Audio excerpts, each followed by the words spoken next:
మంచి ఆహారంతో పాటు కావాలి స్వచ్ఛమైన నీరు. అదే సనాతన్ జల్. వివరాలకు 8919763872.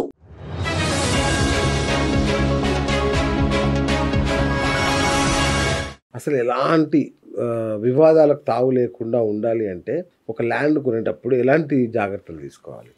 ముందు వారు ఎవరి కోసం నిర్మిస్తున్నారు, వారు సొంతంగా నిర్మిస్తున్నారా, ఈ రెసిడెన్షియల్ పర్పస్గా నిర్మిస్తున్నారా, ఆఫీసులో బిజినెస్ కాంప్లెక్స్, అదేది ముందు డిసైడ్ చేసుకోవాలి. దానికి అనుకూలమైన స్థలం తీసుకోవాలి.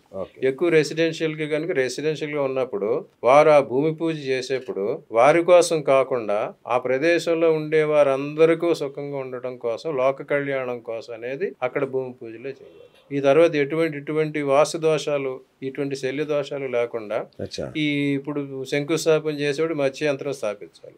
కానీ మత్స్య యంత్రం ఒక గృహస్థికి ఒకటి నువ్వు 100 అపార్ట్మెంట్లు కట్టినప్పుడు 100 మంది గృహస్థులు అక్కడ 100 మత్స్య యంత్రాలు స్థాపించాలి. స్థాపిస్తారా? సో అటువంటివి జరిగినాయా లేవా? ఆ ముహూర్తం మనకు అనుకూలమా కాదా?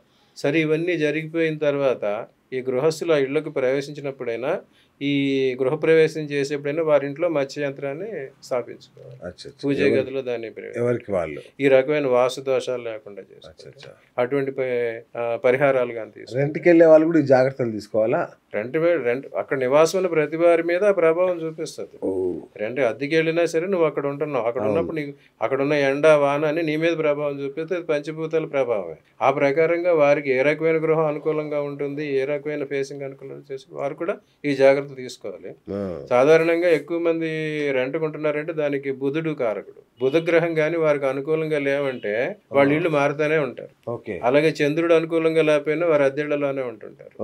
ఇంకో ఇల్లు ఉండడం కూడా మారుతుంటారు. కొంతమంది అద్దెళ్ళలో ఉన్న సంవత్సరాల పాటు ఉంటుంటారు, కానీ కొంతమంది 2-3 సంవత్సరాలకి ఒక్కొక్క ఇల్లు మారిపోతూ ఉంటారు. అప్పుడు ఎవరి జాతకంలోనే చంద్రుడు బుధుడు అనుకూలంగా లేరంటే అప్పుడు వారు దాని తగిన జాగ్రత్తలు. ఇది ఇదేమో మన కొనుగోలుదారుల పాయింట్ ఆఫ్ వ్యూలో చెప్తున్నారు కదా మీరు. బిల్డర్లు, రియల్ ఎస్టేట్ యజమానులు, వీళ్ళకి ఈ జ్యోతిష్యం ఎలా ఉపయోగపడుతుంది? అదే చెప్పుకున్నా కదా, బిల్డర్ జన్మ జాతకం ప్రకారం అతనికి ఏ రకమైన వ్యాపారం చేసే అవకాశం ఉంది. అతను రెసిడెన్షియల్ హౌసెస్ అమ్మే గ్రహస్థితి ఉందా, కమర్షియల్ కాంప్లెక్సెస్ గ్రహస్థితి ఉందా, ఈ స్కూల్స్ దేవాలయాలు అటువంటి చేసే పరిస్థితి ఉందా, అది ఆయన జన్మ జాతకం పరిశీలింపు చేసుకోవాలి. పరిశీలించి చూసుకుని మళ్ళీ ఆయనకు సినిమా హాల్స్ నిర్మించి శుక్రుడు అనుకూలంగా ఉన్నాడు, సినిమా హాల్స్, ఎంటర్టైన్మెంట్ హౌసెస్, కళ్యాణ మండపాలు అటువంటి నిర్మిస్తే ఆయనకు అనుకూలంగా ఉంటాయి. అప్పుడు అటువంటి ప్రయత్నం ఆయన చేయాలి. ఒకవేళ ఆయన తెలియకుండా చేసేసిన తర్వాత అది అనుకూలంగా లేదు, అప్పుడు ఏం చేయాలి? వారి కుటుంబంలో కానీ వ్యాపార భాగస్తుల్లో కానీ ఎవరైతే ఉన్నారో అది వాళ్ళ పేరుకి మార్చుకోవాలి.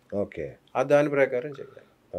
అట్లాగే ఈ రకమైన దోషాలు, నిర్మాణ దోషాలు అన్నీ ఉంటాయి కనుక అవి చేయాలి. తర్వాత చాలా మంది ఏం చేస్తారు, ఈ అపార్ట్మెంట్స్ అన్ని బిల్డప్ చేసి లేకపోతే ఒక ఏరియా, ఒక టౌన్షిప్ క్రియేట్ చేసేసి అందరికి ఇచ్చేసి ఒక కమిటీకి ఏర్పాటు చేసి వారికి హ్యాండ్ ఓవర్ చేసేస్తారు.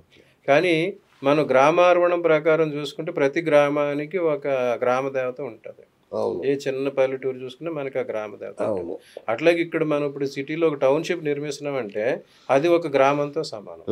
సో అది ఏ పక్కన ఉంది, ఏ రకమైన పరిస్థితి ఉంది, ఏ రకమైన పంచభూతాల పరిస్థితి ఉంది అని అక్కడ ఒక గ్రామ దేవతని, టౌన్షిప్ దేవతని కూడా ప్రతిష్ఠించారు.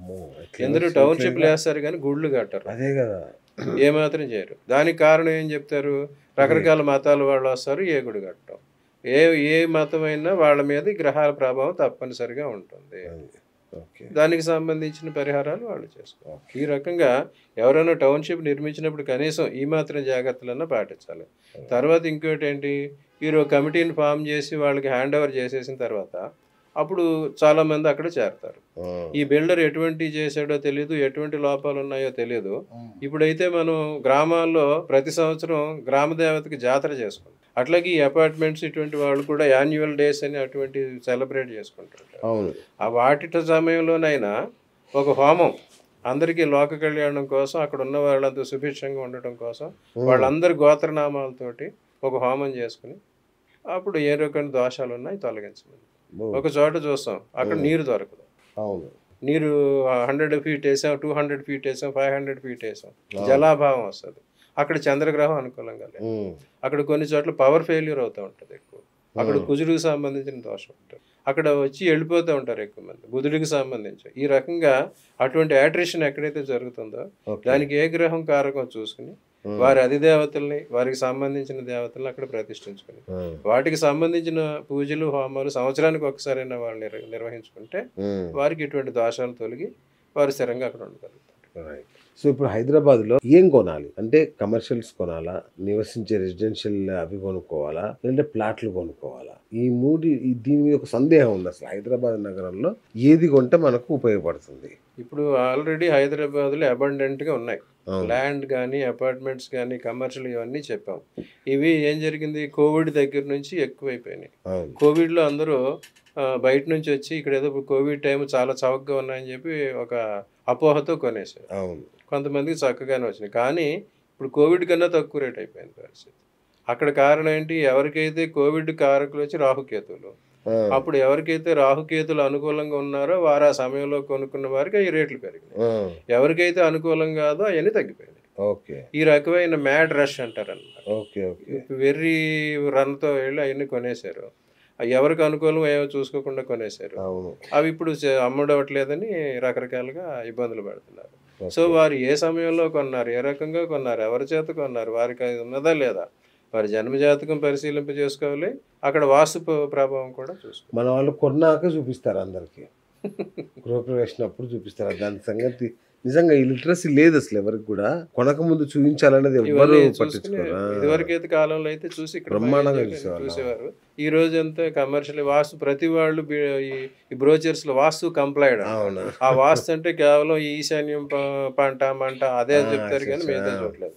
ఇంకొకటి ఏంటి, ఇప్పుడు అందరూ కూడా high rise buildings 51 floors 100 floors వెళ్తున్నారు. ఓకే, బాగుంది. నువ్వు భూమి నుంచి పైకి వెళ్తున్నావు. The bird may fly to any high but its grain is on the ground. పక్షి ఎంత ఎత్తైనా ఎగరు, కానీ నీ ఫుడ్ వచ్చి నీకు భూమి మీద నీ ఫుడ్ ఉంది. అట్లాగే నేను 51 floor ఉన్నా, 100 floor ఉన్నాను, కానీ నువ్వు రోజు ఎటుకెళ్తున్నావు, నువ్వు కిందకే అధోక్షజుడు అవుతున్నావు, కిందకి దిగుతున్నావు. మనం ఇంటి నుంచి మనం తూర్పుకి వెళ్తున్నావు, ఉత్తరానికి వెళ్తున్నావు అనేది చూసుకుంటే ఇప్పుడు పాతాళానికి దిగుతున్నావు.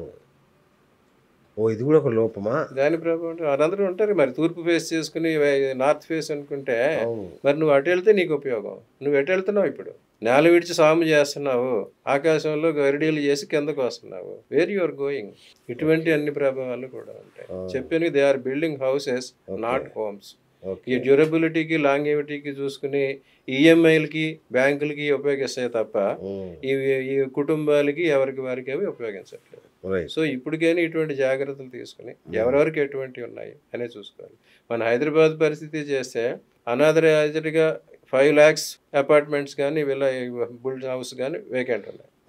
ఆథరైజ్డ్గానే 1.5 lakh వరకు ఉన్నాయి. ఇటువంటి మరి ఎప్పటికి అవుతాయి అనేది చూసుకోవాలి. దానికి తగినట్టుగా చర్యలు తీసుకుంటే అందరికీ ఉపయోగం.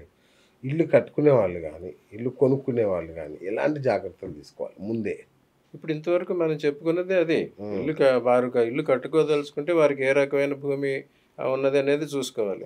ఏ ప్రదేశంలో వారికి అనుకూలం చూసుకోవాలి, ఏ ఫేసింగ్, ఏ సైజు, ఇవన్నీ వాస్తు ప్రకారం చెప్తారు. గృహారంలో జనరల్గా అందరూ ఏం చేస్తారంటే ఫేసింగ్, ద్వారాలు, తర్వాత ఎన్ని తలుపులు పెట్టాలి, కిటికీలు పెట్టాలి అనే దానికి వస్తారు.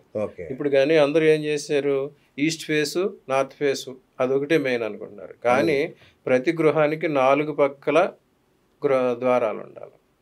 4 దిక్కుల ద్వారాలు ఉండాలి.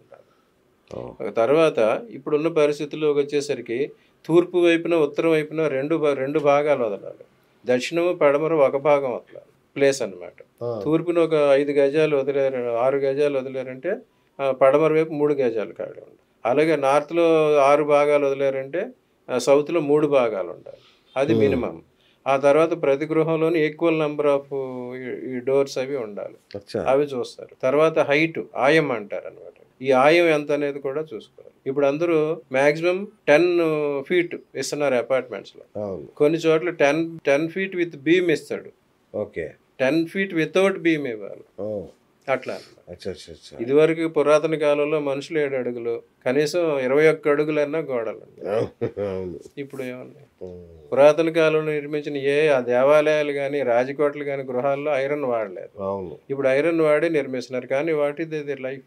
ఇటువంటివన్నీ చూసుకోవాలి. రైట్. ఈ రకంగా ఈ వాస్తు పండితులు దానికి సంబంధించిన ఆకారం, స్థలం ఏ ఆకారంలో ఉన్నది, లేకపోతే ఎన్ని ద్వారాలు, ఏ ద్వారాలు ఎటు పెట్టుకోవాలి అని చెప్తారు. కానీ మినిమం ఈ రకమైన జాగ్రత్తలన్నా వారు గృహం సొంతంగా నిర్మించుకునే వాళ్ళు చూసుకోవాలి. ఇంకా కొనుక్కునేవారు ఇలా ఆ బిల్డర్ ఎప్పుడు స్టార్ట్ చేశాడు, వారికి అది ఏ భూమి ఏ రకంగా అనుకూలం ఉంది అదేటి చూసుకోవాలి. ఈ అపార్ట్మెంట్స్కి సంబంధించిన వాళ్ళు కూడా ఈ రకమైన జాగ్రత్తలు తీసుకుంటే వారి జన్మజాతకం ప్రకారం వారికి ఎటువంటి ఫేసింగ్ ఒకటే కాదు, ఎటువంటి గ్రహాల అనుకూలత ఉంది అనేది చూసుకుని దాని ప్రకారం అవి వారి నివాస యోగ్యానికి అనుకూలమా కాదా అనేది చూసి దాని ప్రకారం చర్యలు తీసుకుంటే వారికి మంచిది.